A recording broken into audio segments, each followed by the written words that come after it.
Hello बच्चों, कैसे हैं आप लोग। आई होप सभी बच्चे बहुत अच्छे होंगे। बच्चों, आज जो हम बात करेंगे वो पोटेंशियोमीटर की एप्लीकेशन पे बात करेंगे प्यारे बच्चों, ठीक है ना। इससे पहले हम पोटेंशियोमीटर का जो इंट्रोडक्शन पार्ट है उसको कंप्लीट कर चुके हैं, ठीक है ना। तो आज जो एप्लीकेशन है बच्चों, इसकी मोस्टली तीन एप्लीकेशन है, ठीक है। पहली तो to find the EMF of cell. कोई सेल हमें दे दिया जाता है, उसका कितना ईएमएफ है। ईएमएफ मतलब इलेक्ट्रोमोटिव फोर्स कितना है उसका, वो फाइंड करना होता है। सेकंड प्यारे बच्चों, टू कंपेयर ईएमएफ सेल। दो सेल आपको दे दिए जाएंगे और दोनों सेलों का जो ईएमएफ है वो आपको कंपेयर करके बताना होगा कितना होगा।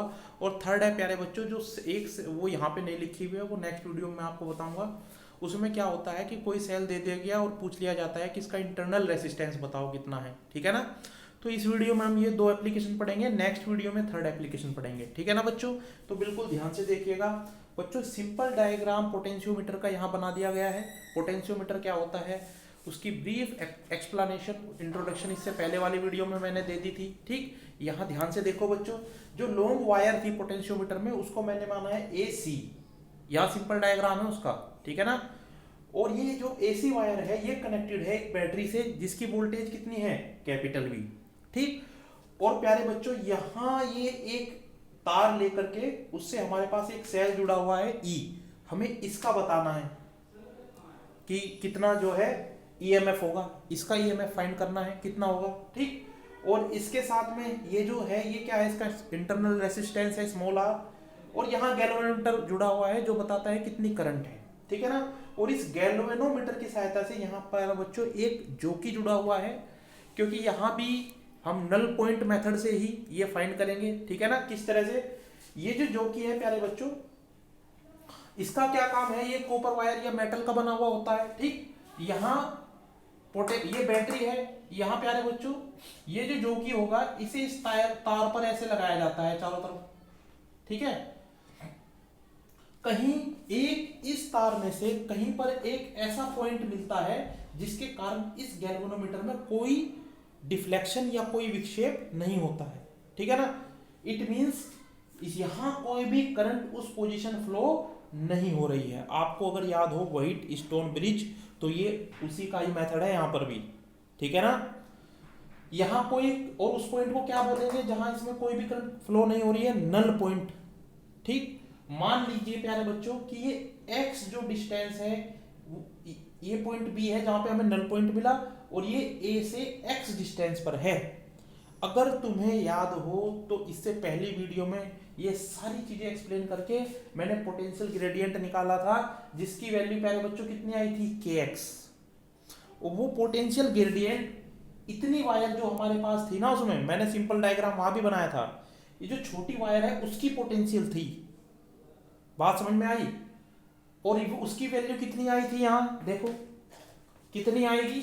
ये डिस्टेंस x है और ये कांस्टेंट, इस कांस्टेंट क्या था वहां, k इक्वल टू V/L। अगर L ये जो वायर है अगर इसकी लेंथ L है तो जो कांस्टेंट होगा ये k वो V/L हो जाएगा। और यहां से यहां तक की पोटेंशियल हो जाएगी kx, जिसको हम पोटेंशियल ग्रेडियंट बोल रहे थे। और देखो ये बैटरी इससे पैरेलल में जुड़ी हुई है, सॉरी सेल, ये सेल इससे पैरेलल में जुड़ा हुआ है। इसका मतलब है जितनी पोटेंशियल यहां है उतनी ही पोटेंशियल इस सेल की होगी। अगर आपको याद हो जो हमारे पास पैरेलल केस होता है वहां पोटेंशियल सेम होती है। It means E should be equal to kx। इस तरह से हम जो इलेक्ट्रोमोटिव फोर्स है वो किसी सेल का फाइंड कर सकते हैं। ये इसकी एक एप्लीकेशन है। सेकंड प्यारे बच्चों, to compare EMF of two cells. मान लीजिए आपको दो सेल दे दिए गए, ठीक है ना, और आपको कहा है कि कंपेयर करो इन दोनों सेलों में कि कितना इलेक्ट्रोमोटिव फोर्स है। कंपेयर करने का मतलब अगर पहले सेल का इलेक्ट्रोमोटिव फोर्स E1 है और दूसरे का E2 है तो E1/E2, यही एक तरह से कंपेयर हो जाएगा दोनों का, ठीक है ना।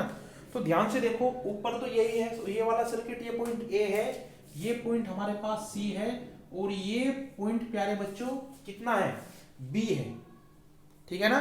वापिस में यहां नीचे पहले एक बैटरी जुड़ी हुई है, सॉरी सेल में सिर्फ एक पॉजिटिव और एक नेगेटिव टर्मिनल होगा। बैटरी में, बैटरी सेलों से मिलकर के बनी हुई होती है, तो उसमें कई सारे सेल एक साथ जोड़ दिए जाते हैं। तो वो कैसे दिखाई देती है आपको, ऐसे, ठीक है ना प्यारे बच्चों। तो यहाँ सिर्फ एक सेल है जिसका इलेक्ट्रोमोटिव फोर्स कितना है E2, यहाँ दूसरा सेल है जिसका इलेक्ट्रोमोटिव फोर्स हमने कितना माना है E1, और इसका जो इंटरनल रेसिस्टेंस है वो कितना माना हुआ है small r into 1 small r1, और यहाँ एक प्लग जुड़ा हुआ है K1, अगर दिखाई ना दे रहा हो प्यारे बच्चों, ये क्या है K1, ये R1, ये K1, और यहाँ ऊपर इसका इंटरनल रेजिस्टेंस R2, और ये जो प्लग है ये K2। ठीक, ये एक गैल्वेनोमीटर की सहायता से एक जोकी से जुड़े हुए हैं प्यारे बच्चों। देखो ध्यान से, पहले मैं K1 को तो ओपन रहने देता हूं, इसको क्लोज कर दूंगा। अगर इसको क्लोज कर दूंगा तो करंट ऐसे फ्लो होगी इसमें को, यहाँ को फ्लो नहीं होगी क्योंकि ये तो ओपन है, ठीक है ना। अब इस जोकी को इसके ऊपर ऐसे चलाते हैं, कहीं ना कहीं एक नल पॉइंट जरूर मिलेगा, ठीक है ना। मान लीजिए किस डिस्टेंस पर मिला, यहाँ E2 है तो मैं x2 डिस्टेंस पर मान लेता हूं, तो इसके लिए E2 की पोटेंशियल कितनी हो जाएगी kx2, ठीक है ना। तो E2 की पोटेंशियल कितनी आ गई अपने पास kx2, ये हमने यहां लिख ली। इसके बाद ये प्रैक्टिकल वर्क है पूरा, ध्यान से समझना इसको। नेक्स्ट में हम क्या करेंगे, अगेन हमने क्या किया, इसको तो ओपन कर दिया, ठीक है ना, इसको क्लोज कर दिया। अब करंट बाहर से फ्लो होगी, अंदर से फ्लो होने की नहीं, क्योंकि ये देखो ओपन सर्किट है, ठीक है ना। अगेन हम दोबारा से नल पॉइंट मेथड से जो है नल पॉइंट फाइंड करेंगे, जो अब x2 पर तो मिलेगा ही नहीं, ठीक है ना। अब इस तार को हम ऐसे इसके चारों ओर फेरते हैं, मान लीजिए x1 डिस्टेंस पर हमें नल पॉइंट मेथड में नल पॉइंट मिला, तो यहां जो पोटेंशियल होगी इस तार के लिए, जो x1 डिस्टेंस है कितनी हो जाएगी kx1, और यही पोटेंशियल प्यारे बच्चों किसकी होगी E1 सेल की, क्योंकि ये दोनों कैसे हैं एक दूसरे के पैरेलल है, E1 इक्वल टू kx1। ठीक, अब इन दोनों को डिवाइड कर देंगे तो E1 अपॉन E2 से हमारे पास x1 अपॉन x2 आ जाएगा, ठीक है ना प्यारे बच्चों। तो ये बहुत इंपॉर्टेंट और बहुत सरल तरीके से प्यारे बच्चों मैंने आपको बताने की कोशिश की है। आई होप सभी बच्चों के समझ में आया होगा। तो चलिए प्यारे बच्चों, आज के लिए इतना ही। जय हिंद प्यारे बच्चों।